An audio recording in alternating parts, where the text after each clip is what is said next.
Very good morning, students. We'll continue with module number 1. So we started the module number 1 with parallel computer models.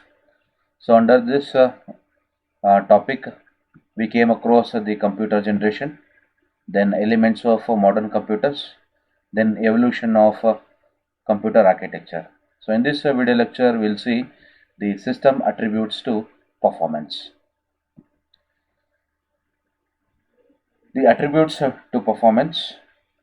The ideal performance of a computer system demands a perfect match between machine capability and the program behavior here.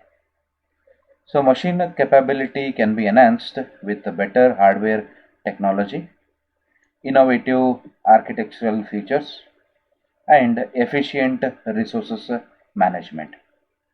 However, the program behavior is difficult to predict due to its heavy dependency on applications and runtime conditions. There are also many other factors affecting program behavior, including algorithm design, data structures, language efficiency, programmer skill, and compiler technology. It is impossible to achieve a perfect match between hardware and software by improving only a few factors without touching other factors. Besides, machine performance may vary from program to program, so this makes the peak performance an impossible target to achieve in real life applications. Consider the execution of a given program on a given computer. So the simplest measure of a program performance is the turnaround time, which includes disk and memory access, then input and output activities, compilation time, then operating system overhead, and the CPU time.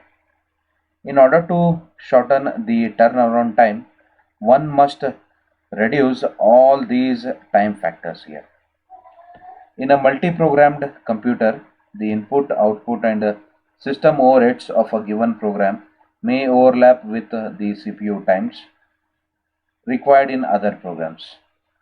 So therefore, it is fair to compare just the total CPU times needed for program execution. The CPU is used to execute both system programs and user programs, although often it is a user CPU time that concerns the user, which is the user concerned here.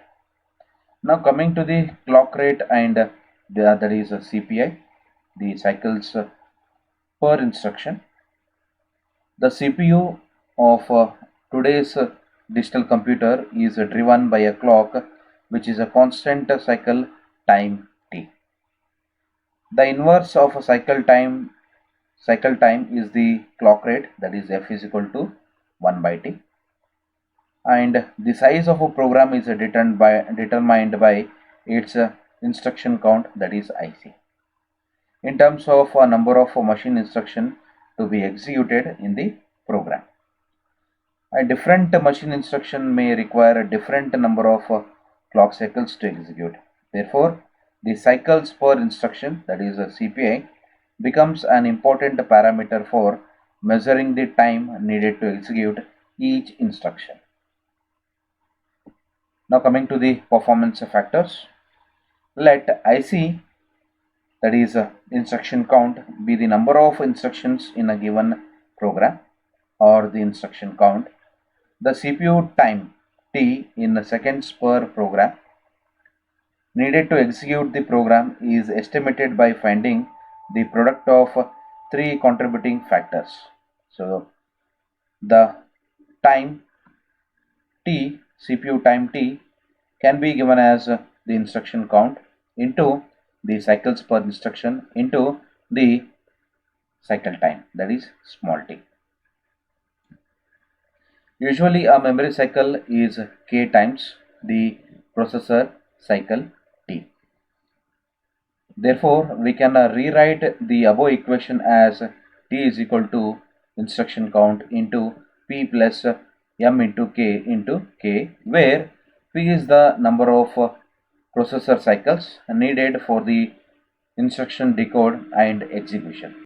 Now coming to the system attributes, the above 5 factors, that is IC instruction count, then P, that is the number of processor cycles needed for the instruction decode and execution, then small m, that is the number of memory references needed, then K, it is a ratio between the memory cycle and processor cycle, and T, that is CPU time, are influenced by 4 factors system attributes. They are the instruction set architecture, then compiler technology, then CPU implementation and control, and the cache memory. So the below table shows the performance factors versus the system attributes. The instruction set architecture affects the program length IC, as you can see here. So this instruction set architecture affects the program length IC and processor cycles per instruction, and compiler technology, which affects the program instruction count as well as the processor cycles per instruction and memory reference, whereas the processor implementation affects only the processor cycles per instruction and the processor cycle time, whereas the cache and the memory hierarchy, which affects the memory access latency K and the processor cycle time here. Now coming to the MIPS rate, so million instruction per second. Let capital C be the total number of clock cycles needed to execute a given program. Then CPU time in equation 1.2 can be rewritten as T is equal to capital C, that is the total number of clock cycles needed to execute a given program, into small t, or C by F. MIPS rate given as IC divided by T into 10 raised to 6, or F divided by CPI, that is the cycles per instruction, into 10 raised to 6, or F into IC divided by C into 10 raised to 6. Now coming to the throughput, that is this is an important concept, is related to how many programs a system can execute per unit time, called the system throughput, that is a WS. In a multi-programmed system, the system throughput is often lower than the CPU throughput, that is a WP, which is given as WP is equal to F divided by IC into cycles per instruction. Now I will be posting an assignment for you people, so consider this as a homework, and what you need to do, you need to go through this problem definition. Okay, so the problem definition is like this: program contains the 4,50,000 arithmetic instruction and 3,20,000 data transfer instruction and 2,30,000 control transfer instruction. So each arithmetic instruction takes 1 clock cycle to execute, whereas each data transfer and control transfer instruction takes 2 cycles to execute on a 400 megahertz processor.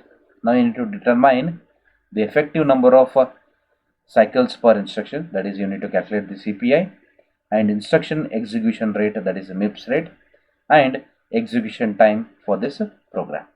So you need to calculate these 3 factors, and you need to upload the answers, your answers, onto the Moodle. So onto the Moodle I'll be posting an assignment, so you people need to be upload your assignments onto the Moodle here. Okay, thank you for watching this video.